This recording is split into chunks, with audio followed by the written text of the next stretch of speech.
007 First Light launched as a massive hit, selling over 2 million copies and becoming the second biggest physical launch of the year in the UK.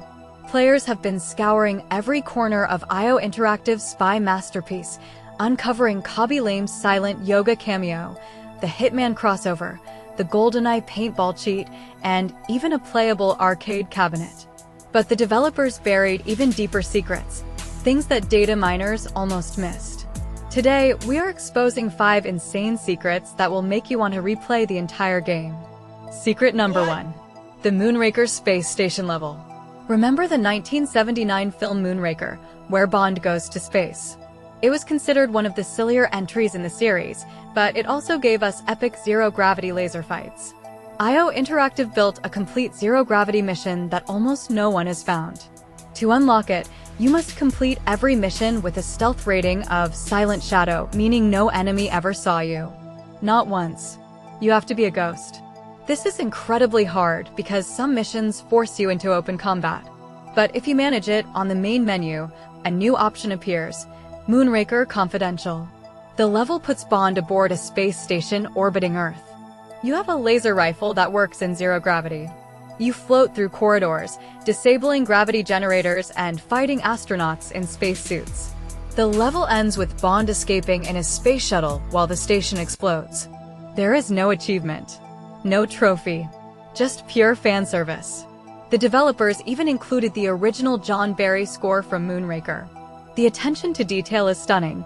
You can even see the curvature of the Earth through the station's windows. If you are a Bond fan from the old school, this will blow your mind. Dataminers found that the level was almost cut during development, but one programmer fought to keep it. He reportedly said, "If we don't put Bond in space, we have failed as developers." So they kept it, hidden where only the most dedicated players will ever see it. Secret number 2. Sir Roger Moore's AI cameo.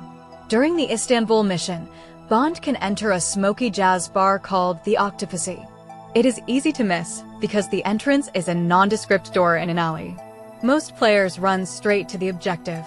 But if you go in, you will find a jazz band playing softly. In the corner, an old man sits alone, sipping a martini. He has a distinct, smooth voice, the same voice as Sir Roger Moore, who played Bond in 7 films from 1973 to 1985. After Moore's death in 2017, IO Interactive worked with his estate to create an AI-generated recreation of his voice. They used recordings from his audiobooks and interviews to build a model that sounds uncannily like him. The old man tells Bond a story about a mission in Hong Kong in the 1970s. The story is about a stolen jade dragon, a beautiful woman, and a narrow escape on a junk boat. It is a completely optional conversation. It lasts about 3 minutes. If you listen to the whole story, Bond says, "Thank you, sir. I hope to be half the man you were." Then the old man winks and disappears. The scene is emotional, respectful, and hidden so deep that only players who explore every corner will ever see it. Dataminers found the audio files labeled Moore_AI in the game data, confirming it is real. The estate reportedly requested that the cameo not be advertised to keep it a special surprise for true fans. Secret number 3. The exploding pen from GoldenEye. In M's office, on her desk, there is a pile of papers. Most players ignore them. They look like props. But if you interact with the papers 3 times, they slide aside, revealing a classic Montblanc pen, the same exploding pen from the 1995 film GoldenEye. You can pick it up and add it to your inventory. It does not show up in your weapon wheel, but it appears in the gadget menu. During the final mission, when you confront the main villain, a dialogue option appears: use the pen. If you choose it, Bond clicks the pen, and the villain's desk explodes, stunning him. It instantly skips the final boss fight. Bond quips, "I guess you could say this pen is mightier than the sword." The villain groans, "That was terrible." And then the credits roll. This gadget is not mentioned anywhere in the game guides. It is a beautiful callback to one of Bond's most iconic moments. Interestingly, the pen can also be used earlier in the game. If you bring it to Q's workshop, he examines it and says, "Where did you get this?" This is a prototype from the 90s. It is not stable. Then he refuses to give it back. You have to steal it from his desk later. That is another hidden interaction. Secret number 4. What? The secret happy ending where Bond retires. The main game has 2 known endings, the heroic save the world ending and the corrupted villain ending.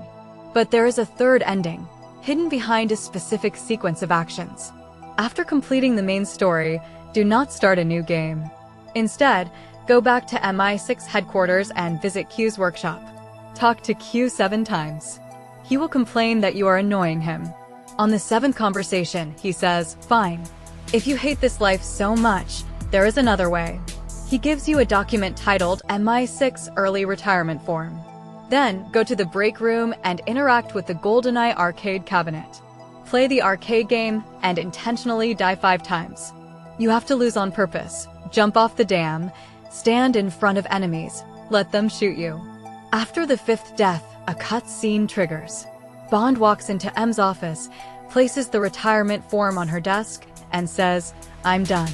M looks at him for a long moment, then nods. You have earned it. 007. The final shot shows Bond on a beach in the Bahamas, running a small bar called The Spy Who Loved Me. He serves drinks to tourists, smiles, and never looks back. No explosions.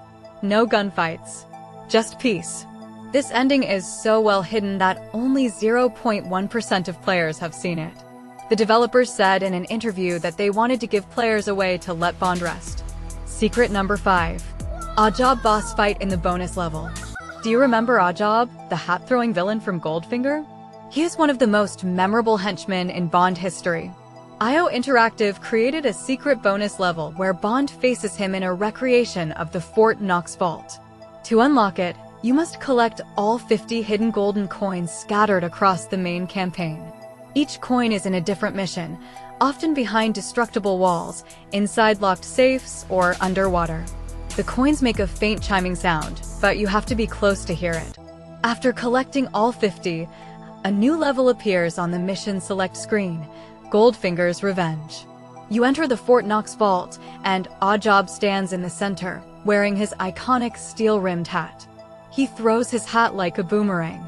You must dodge and shoot the hat before it hits you. After 3 rounds, Oddjob falls.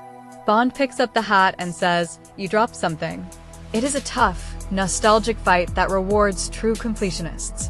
Once you beat him, you unlock the steel-rimmed hat as a wearable item in the main game. It does nothing, but it looks great. These 5 secrets prove that IO Interactive built 007 First Light with love, care, and a deep appreciation for Bond's history. The game is not just a shooter. It is a museum of hidden treasures, waiting for patient players to discover them. So next time you play, talk to every NPC, inspect every desk, and never skip a conversation. You never know what you might find. Subscribe for more gaming secrets. Check out my ebook 50 Game Secrets Most Players Never Know on Ko-Fi. And follow me on X at epyro21801 for daily secrets. Thanks for watching. Game Snacks out.